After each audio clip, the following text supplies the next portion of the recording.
Kasi dati, mahawa kami ng mga children, street children, nag-aalaga kami. Drop-in center ang tawag namin. Ito lang sa kabilang, sa labas lang ng gate na to. Ano po kayo nun? Anong capacity? Pwedeng manager, project manager ng time na yon. Tapos, ano pangalan ng drop-in center? Jacinta and Francisco Home for the Children. Home for the Children. Dalawa lang kasi yung time na yon blessed na yung isa, si Lucia. Yung paring kaibigan ko, which is yung siya talaga ang namamahala. So happy na nagmimisa every Friday morning yata dito. Si Father Rick Malyari. So nagmamas siya dito ng morning. Tapos, kung di ako nagkakamali, nagkaroon siya ng idea na darating si Mother Teresa. So, sinabi niya sa akin, Mother Teresa, dadating. O, sige. So, yun. Nakastambay na kami dito sa office, dito sa kabila, sa drop-in center. Hanggang sa nalaman namin. Of course, yung ibang tao, hindi kagad pwedeng pumasok. So, si Father ang naging reason, may access na, kaya kami nakapasok. Ngayon, nakahanda na, yun na yun. Yung tatlo, yung wife. Sinama ko, parang privilege na makasama si wife saka yung anak ko. Yung baby, dahil tatlo pa lang kami noon. Ngayon, nagkaroon ako ng chance na maupo talaga. Pero ito, binili ko tong dyaryo ng Inquirer kasi alam ko nga dadating siya. Dahil wala kang picture niya. Dahil wala akong picture. So, pinasign ko sa kanya to, kay Mother, na very gracious naman. Okay, no problem. Tapos with dedication pa. So, ito yung dedication. So, sabi ko, Mother, pwede po bang ma-bless tong anak ko? Okay, sure. May sinabi siya na nalimutan ko na. Parang Tagalog pa. English siya. Siya ang nag-English sa akin na nakalimutan ko na, sorry. Tapos may inabot silang siya mismo, miraculous medal na maliliit. Nasa inyo pa yun? Nasa akin pa yun. Ano yung unang-unang tingin, unang-unang dating? Ano yung... Sa akin? Kay Mother Teresa? Well, isang figure. Alam ko kasi wide reader ako, alam ko kung sino siya. So, inisip ko, privilege na dahil kilala, di ba, kahit sino naman, honor na makasalamuha siya. Yun. Tapos, ano yung unang impression niya sa kanya? Ano yung... Very humble, down to earth. She's smiling? Smiling, yes, smiling siya. Kahit gano'n na yung, yung age niya. Saka malakas, kasi nabuhat niya to eh. Malakas siya. Kasi, di ba, medyo bayukos, kuba na siya. Nabuhat niya. Pero kinuha lang namin kagad. 80 plus na rin siya. Noong time na yun, possible. So, 21 years ago na to. Tapos, binuhat niya yung anak niya. Tapos binalik. Parang binalik. Eto, hindi ko alam kung itong time na yun, kung nabalik niya na o pakuha pa lang. Hindi ko na maalala.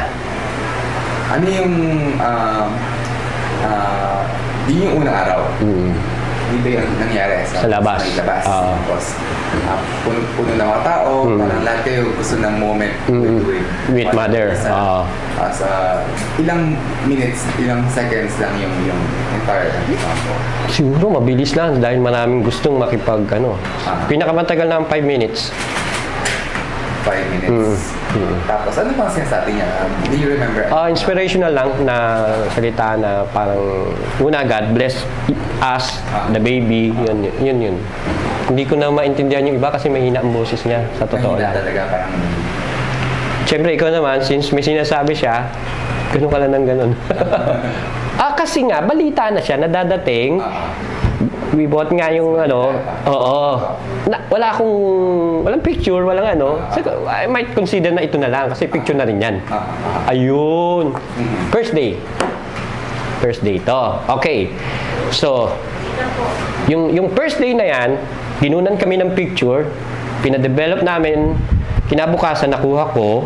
Second day, pinirmahan naman ni Mother Teresa yung picture na nandyan, yung original, sa likod. Ano nakalagay mo sa likod? Ito. Photo, syempre Photoshop. Ayan mismo. Kung ano yung sinulat niya, yun yung nakalagay sa likod. God bless you. Oo.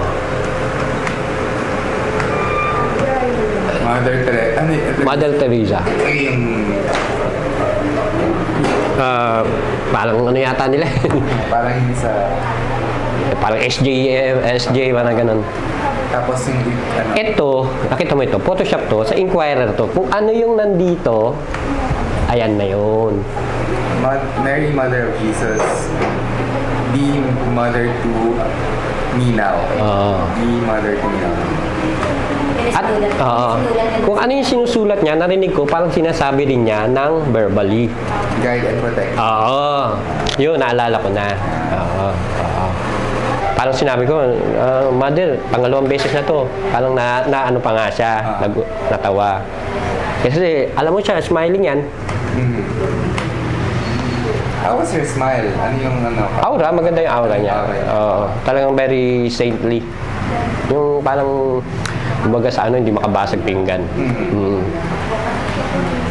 Yung talagang kung mataas kang tao, kung may ranggo ka, bababa ka, para lang mararamdaman mo yung ano niya, yung humble.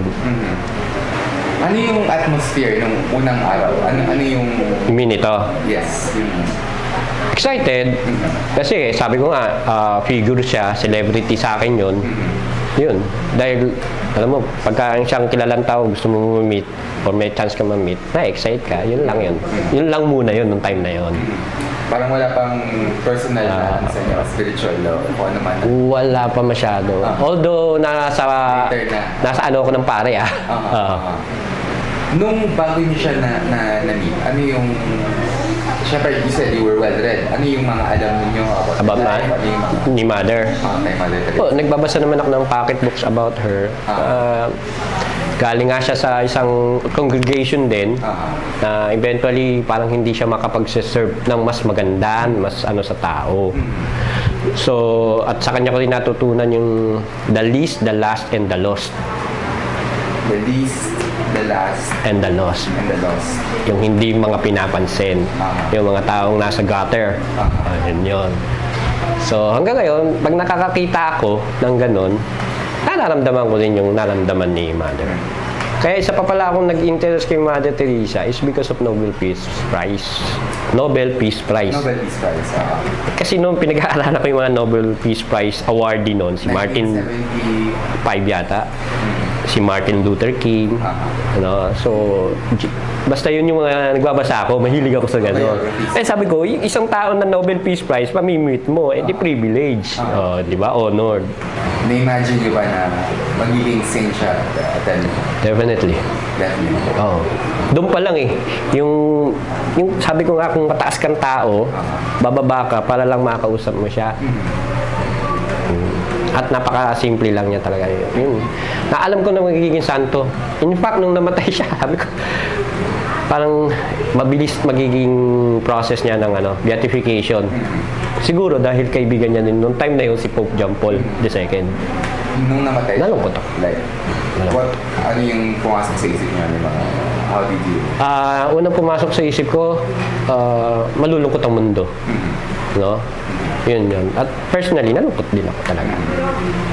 Kasi, marami kong kilalang mga religious na hindi ganyan ka. Religious talaga. May idea ka na, ano yung may inisip ka tukol sa kanya? Parang meron ka ng perception kung sino siya as Mother Teresa. Oo, as a living saint nga. Nung na-meet mo na siya, nag-confirm. Anong nabago, na-confirm, ano yung ang tingin ko nung time na yun na ito nga siya, tama nga yung nababasa ko. At higit pa. Higit pa.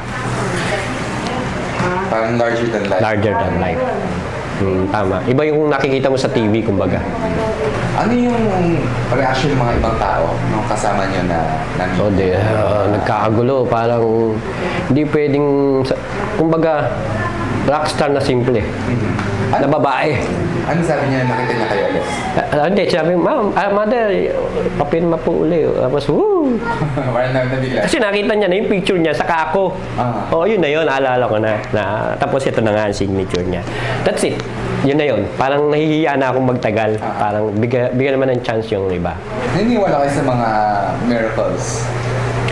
Kung mangyari siguro sa akin. Pero pwedeng mangyari.